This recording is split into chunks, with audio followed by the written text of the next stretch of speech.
This episode is brought to you by Goals.com, the sales performance platform built to help teams stay focused, motivated, and on track. While most CRMs just track data, Goals.com drives real results. It's simple, affordable, and designed to help your sales team hit targets faster, without the headache of complex setup or costly consultants. Whether you're using a CRM or not, Goals.com works seamlessly to elevate your performance.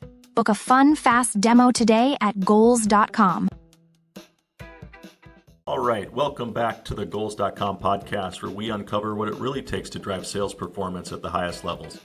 Today, we're joined by Jake Thomas, Vice President of Sales at Penn Tech Industrial Coatings. Jake has worn just about every hat at Penn Tech, from regional sales to marketing to customer experience, and now leads a nationwide network of over 200 dealers. He knows what it takes to scale, to lead, and to keep teams performing at their best. You're going to love this conversation. Jake, you ready to dive in? Oh, I'm pumped.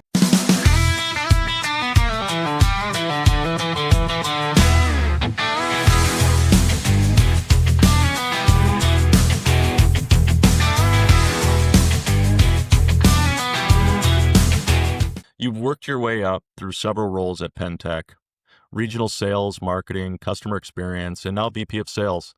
How has that journey shaped the way you lead?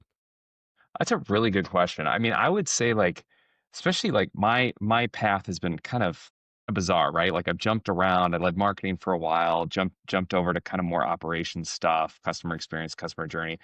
And I would say really realizing that how you lead teams depend on the teams themselves, right? And so at one point I was working with operations people and warehousing people with a couple different distribution centers across the country, and how you manage your warehouse staff and kind of your warehouse leaders is going to be really different than you're managing salespeople, right?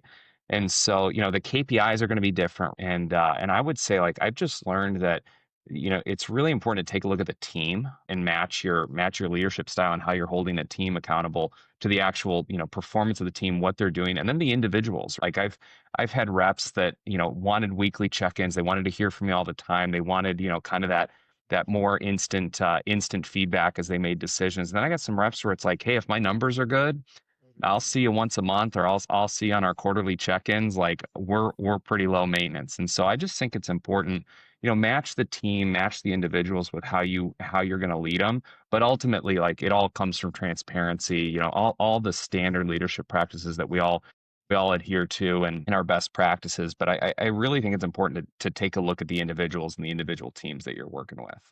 I like that. What's one lesson you learned early in your career that still guides how you approach sales leadership now? That's a good one. I mean, I feel like I'm going to say all the quintessential leadership answers, but I was fortunate early in my career to be led by some pretty awesome people. And my first job out of college, I worked for a commercial real estate firm, and the leader that I reported to was the ultimate selfless leader. I mean, it was just inspiring to see how he led our team and really led from the front. And, to be able to know that my manager and my leader that I was reporting to was, number one, going to go to bat for me. Number two, was going to help me succeed. And his interest was almost more in, hey, can I get Jake to get the next deal? Can I get Jake to find the next customer, or whatever it may be? He was really willing to kind of put, his goals, I would say, in kind of the back burner to make sure that myself and the other members on the team were hitting theirs. And so I've tried to emulate that. And I would say the other thing is humility is at the forefront, I think, for good leaders. I think it's easy, especially as you grow in your career, especially as you take on, more and more direct reports or larger and larger teams, or what you're controlling may be bigger. I think that ego to creep in is a natural thing. And I think it kills true leaders. I've just gotten the opportunity to sit in rooms with some really, really cool people. And what I find is the higher level leaders and the higher level people that you interact with at these companies, they all seem to be humble, and they're very confident in what they've done. They probably have great resumes. They're really good at what they do, but there's this humility of hey, I'm going to learn from the people around me. I'm going to listen to my team. Because so many times the teams that we're leading, they know the real stuff, right? They know the challenges. They are the boots on the ground.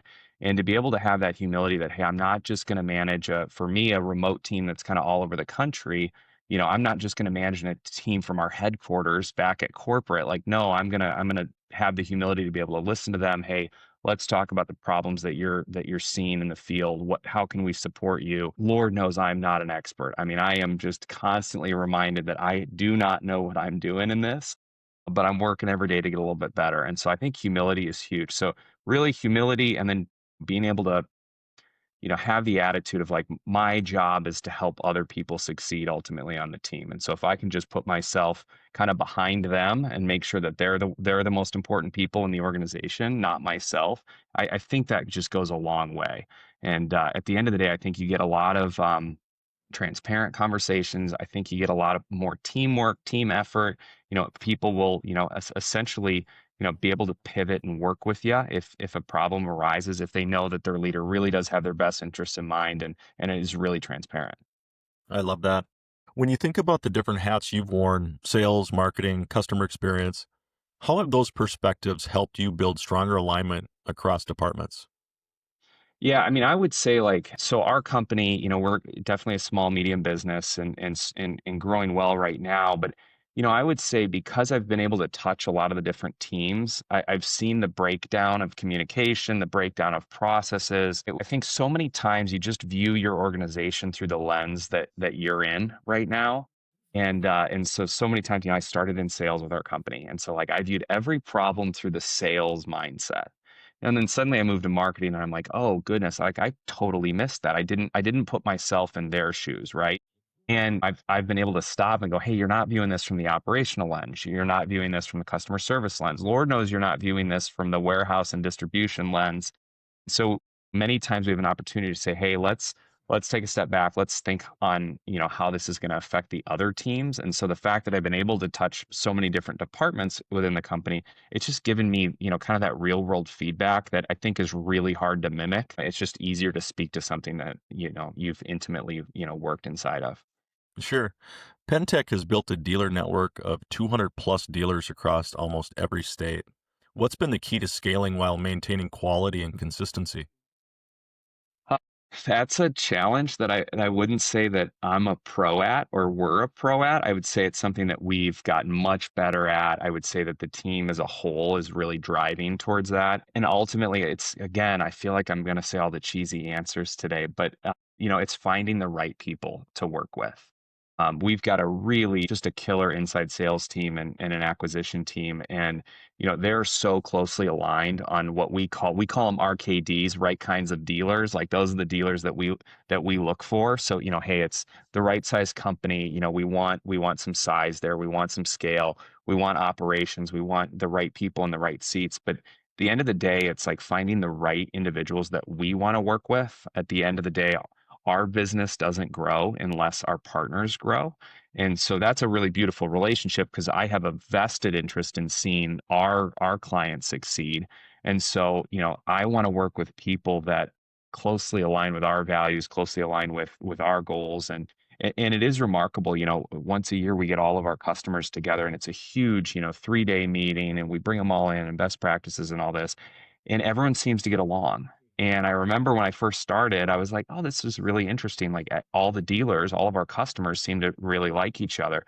And then I realized it was because we were so picky on who we worked with. And so everybody's cut from the same cloth. And that's important. There have been many customers, many interested parties in working with us where our director of acquisition meets with him and he'd call me and just say, Jake, I don't think we want to work with this guy. He's kind of a jerk, like, hey, his team is fragmented. I'm not getting a good feeling. And giving our team that ability to say, hey, maybe we forego a little bit of top line to be able to make sure we got the right partners in place, because I think ultimately you're going to win in the end if you've got the right partners. But that's easier said than done. We all have goals. We all have revenue goals. We all have, for us, new customer acquisition goals. But really realizing that, like, hey, I'm not going to put the cart before ahead of the horse. I'm going to make sure that we sign the right customer, the right dealer, and ultimately the right partner for us. And so we kind of lead that from the forefront. And then we also give other teams the ability to, I don't want to say veto, but to have a voice into who we work with. And so I think many times as sales, like our goal is just, hey, we're going to just drive home customers. We're going to drive home top line revenue at the expense of our customer service team or at the expense for us, our technical training team. So we've got a large tech team that's training our customers and working with them. And many times it's like, hey, there's that tension, but we give those other teams a voice to say, hey, I don't think this is the right partner. Like, I don't think we want to work with these guys. We don't have a good feeling. And so I think it's important to like let the other divisions within our company have a voice to be able to say, hey, maybe it was missed by the inside sales team or the acquisition team, but we're seeing some red flags. Let's hit pause, let's hit the brakes and really reevaluate this relationship. So I think that's huge. Just being able to listen to all the stakeholders, I think is crucial. The floor coatings industry isn't always in the spotlight. What do you think most people underestimate about the sales challenges in this space? When I started at Penn Tech like 5.5 years ago, I had to like explain what I was doing to my friends and family, right? Like I was saying, oh, I work for a concrete coatings manufacturer, and I got a lot of blank stares, right? And now it's people are a little bit more aware, and now it's becoming more of a home improvement project that I think people want. But we are still kind of in this newer, I would say, category awareness. And so one of the biggest challenges, honestly, Andrew, is like um, our customers, they've got a great opportunity, right? The awareness isn't quite there. We're not, kitchen remodel, bath remodel, roofing, siding, gutters, whatever it may be, but everybody really does like our product. Like I haven't encountered anybody yet that's like, oh no, I don't want a garage floor coating. Um, but what that means is our customers have to spend a lot on marketing, right? I mean, they have to drive that awareness. And we as a manufacturer, we're doing a lot to try to bolster that awareness and to make that kind of a household, category for home improvement. But I would say that, we believe that category awareness for our space is only going to increase over time, which is great. I would say that we're still on the front end of kind of the concrete coatings world. We know that, less than 10% of concrete is coated in the United States. And so that's exciting.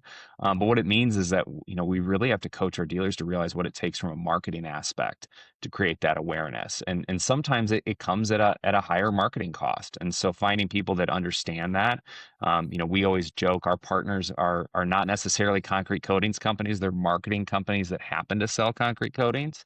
And so as long as our partners understand that, really at the end of the day, if they're driving awareness and driving leads and traffic and that kind of thing, they're going to win out in the end. But yeah, it's definitely fun to be at the beginning. I wish, we were a product where, everybody, needs it and wants it. But we're getting there pretty quick, which is exciting. Yeah, for sure.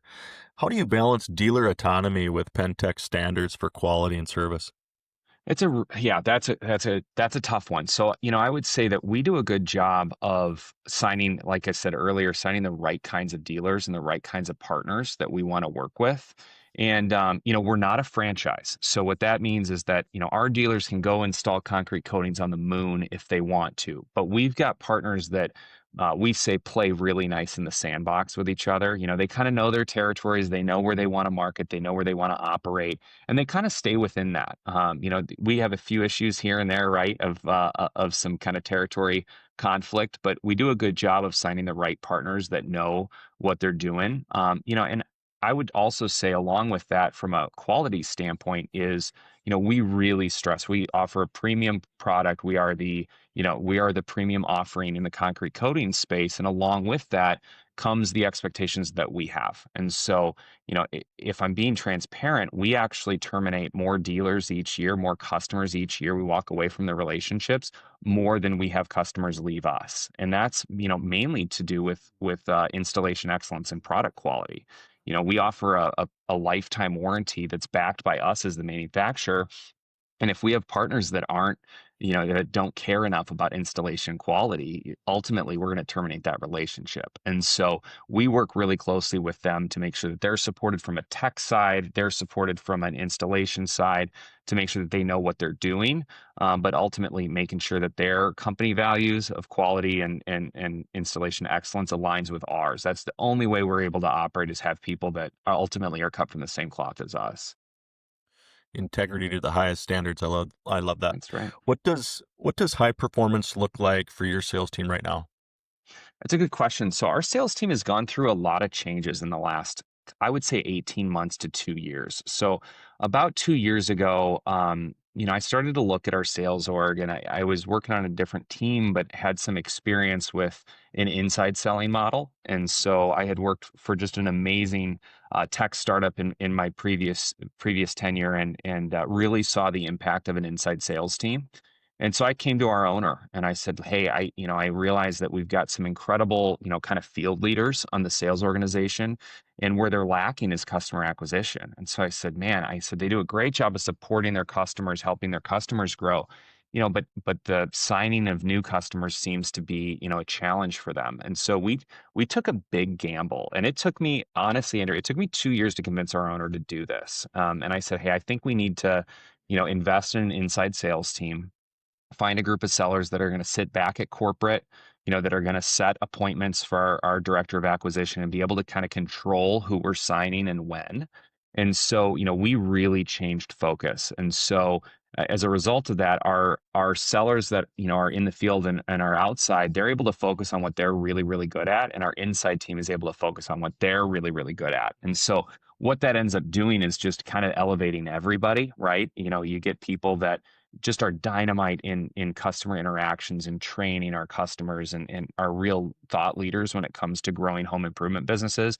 Let's let them focus on that. Then let's let our inside team really focus on gaining new customers and to be able to grow our business from that aspect as well. So that's just been really critical. And I would say, like, our team has done a good job of kind of rolling with the punches. I was just with one of my reps last week, and he kind of joked with me. He's like, "Any huge changes coming down the pipeline that I need to be aware of?" Because I feel like we've had so many changes over the last couple of years, and so some stability is in the cards for this next season.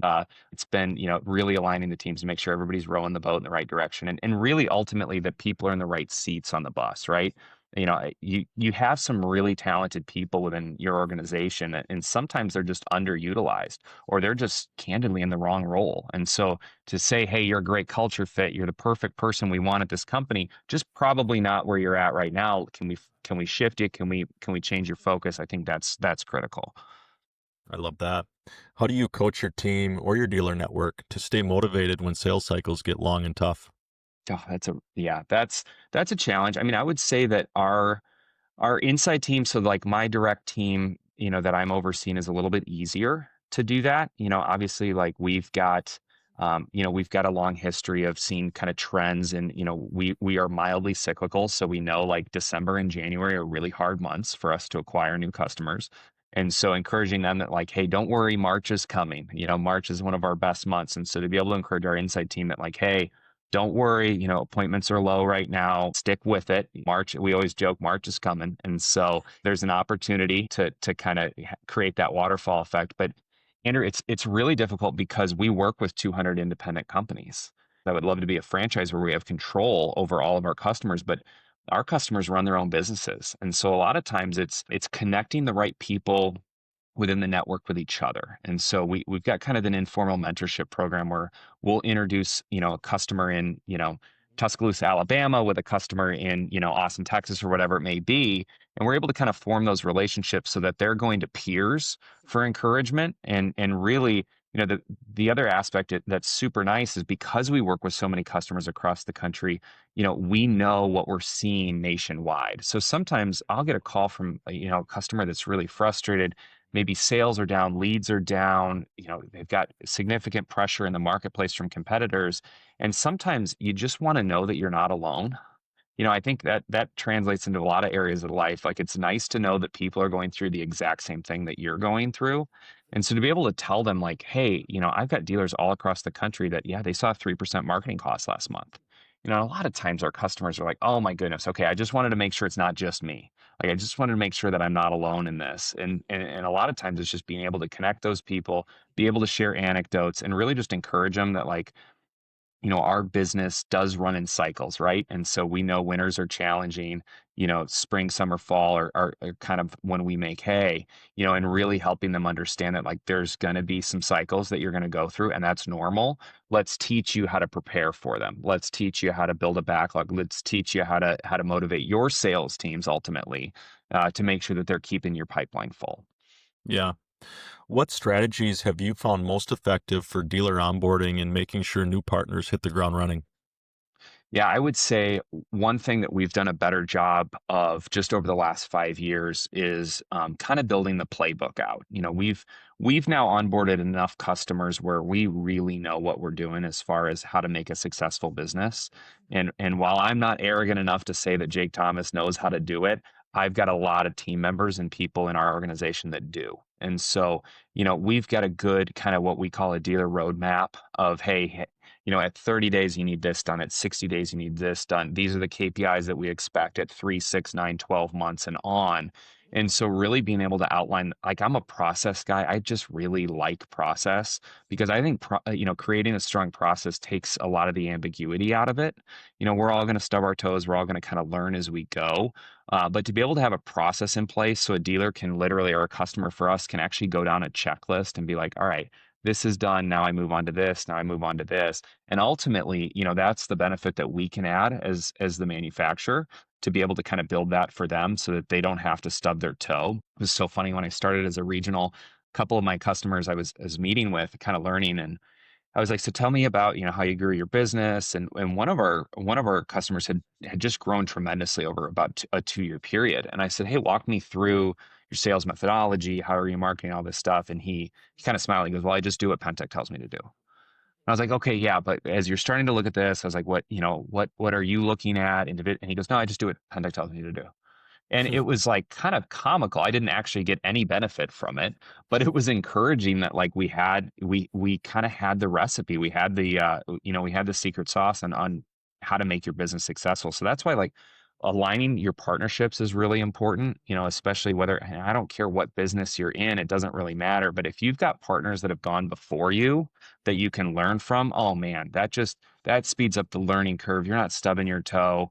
You're able to avoid some of kind of the hurdles that other people have, and finding somebody, finding a business to align yourself with that's really transparent. I mean, that's something that our customers just do an incredible job. They're an open book for other customers. I am constantly connecting new dealers in our network, to kind of the seasoned veterans and saying, hey, this is your guy, go work with him. I mean, I've got dealers that have literally driven across the country to help work with new customers of ours to just make sure that they're successful.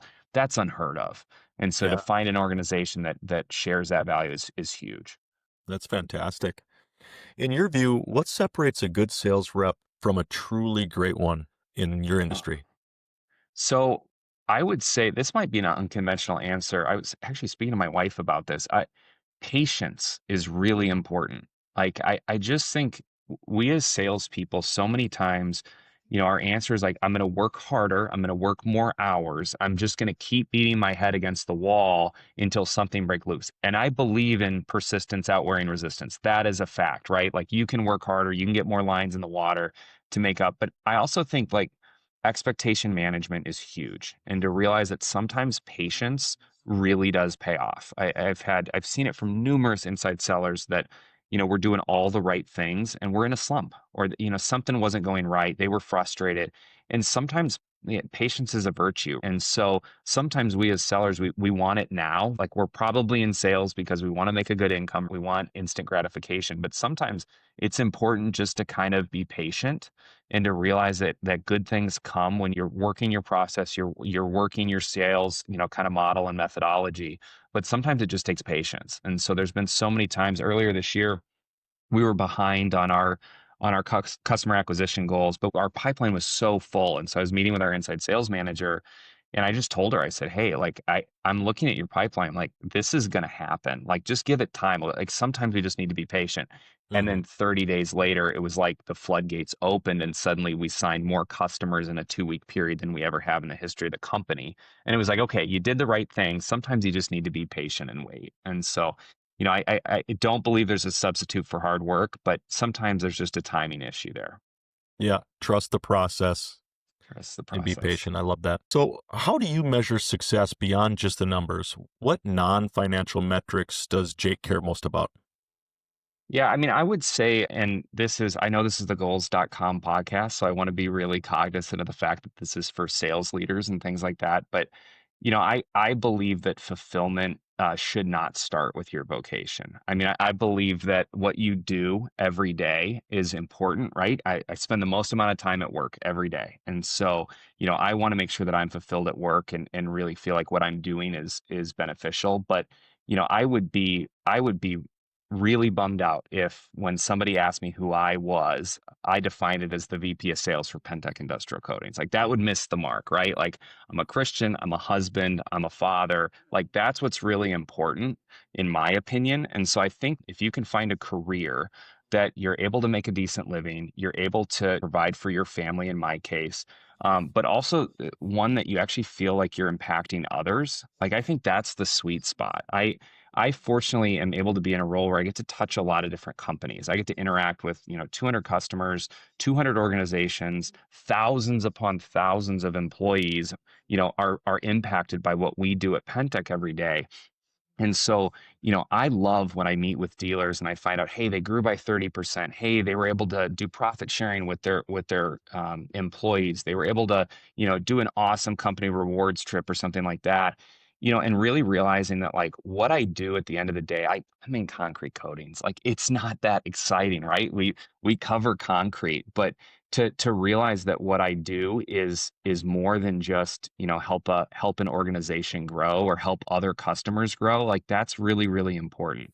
And so I think like that's a big question, right? Fulfillment is huge. And so I just encourage everybody that I interact with, like if work is how you define success or how you are fulfilled, man, that's going to be a tough road. Like I've seen people that use their career to define themselves and they retire or heaven forbid they get laid off or they lose their job and they just spiral.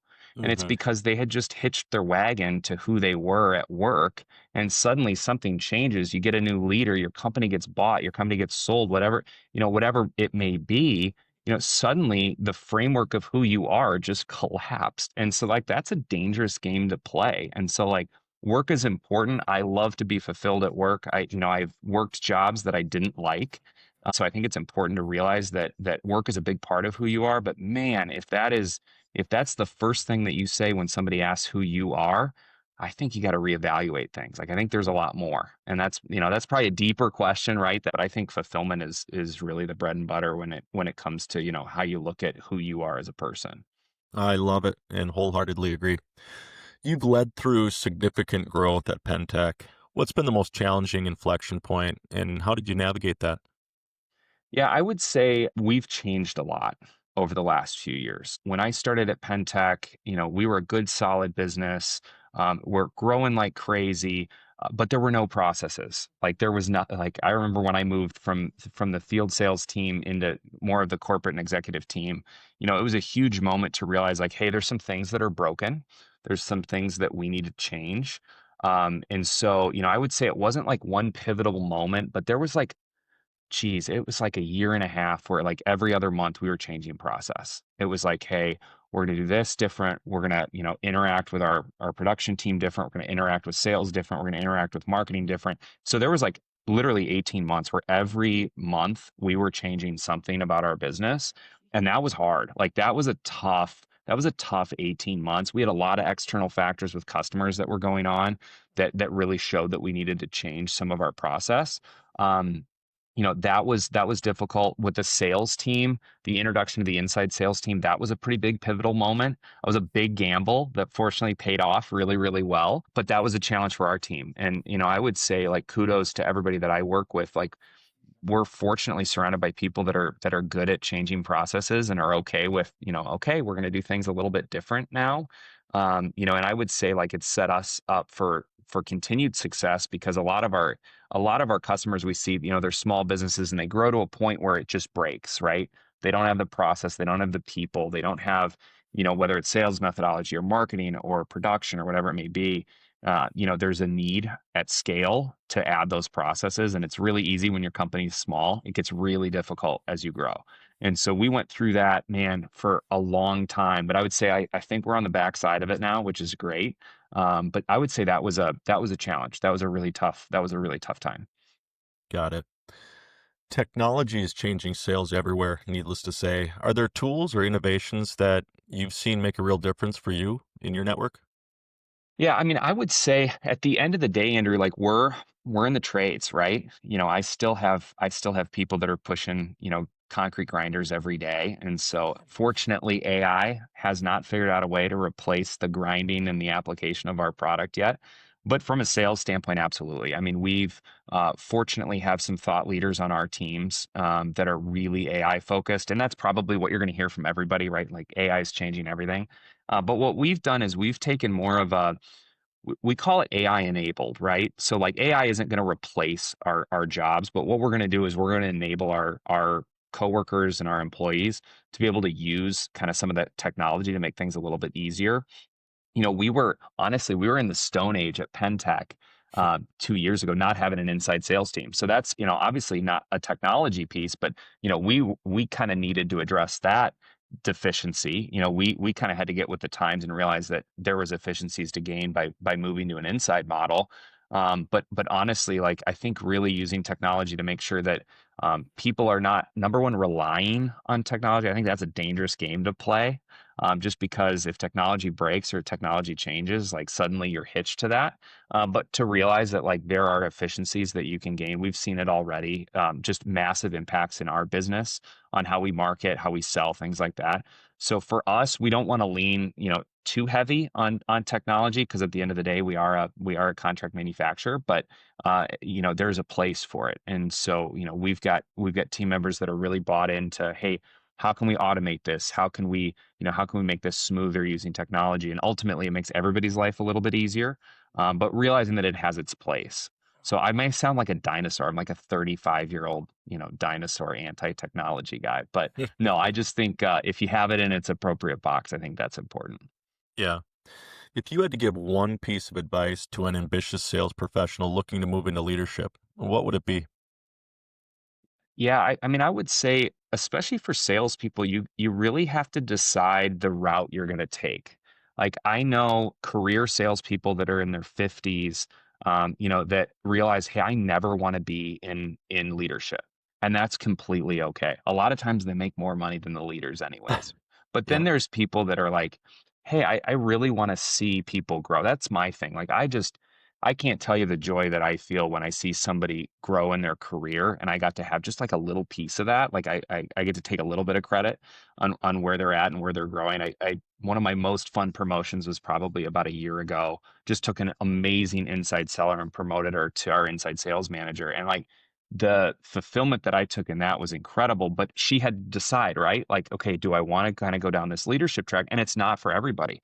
I mean, I've watched salespeople, I believe that, one of the phrases that I've learned from a business mentor is promoted to incompetence. We see people do that all the time, right? They promotion after promotion after promotion till suddenly they hit their ceiling. And it's like, all right, I'm not anymore. And talking with salespeople, I think we fall into the trap where, okay, the next right move is to be a manager or a director or a VP or whatever it may be. But for some sellers, I mean, we all know just those killers, those stone cold killers that are great sellers. For a lot of them, the best role that they can be in is, an account executive role or a director of acquisition or something like that. And that's okay too. Like there is such a need for that. And so really helping to talk through with ambitious salespeople that like, all right, let's define what you really, really want. By the way, I'm going to tell you all the bad things about managing people. Like, let's go through all the junk that you don't see when you see somebody's, fancy title on a business card. Like, let's Hmm. talk about the real challenges that come about. And a lot of times they realize, like, okay, I kind of like controlling my own destiny. I kind of like being managed by, the numbers that I'm bringing in, kind of no pressure. It's not obviously pressure to sell, but like if I'm doing my job, like I've got nothing to worry about. It's a little different in management. So sometimes it's just talking through that with people. All right, guys, that's a wrap on today's episode with Jake Thomas from Penn Tech Industrial Coatings. Big thanks to Jake for sharing real insights on leadership, dealer growth, and what it takes to keep sales teams at the top of their game. If you enjoyed this conversation, be sure to subscribe to Goals.com podcast and share it with your team. We're here every week with strategies, stories, and tools to help you hit your goals. Until next time, keep pushing, keep learning, and keep closing. Thanks, Jake, for being here. Thanks so much, Andrew. This episode is brought to you by Goals.com, the sales performance platform built to help teams stay focused, motivated, and on track. While most CRMs just track data, Goals.com drives real results. It's simple, affordable, and designed to help your sales team hit targets faster, without the headache of complex setup or costly consultants. Whether you're using a CRM or not, Goals.com works seamlessly to elevate your performance. Book a fun, fast demo today at Goals.com.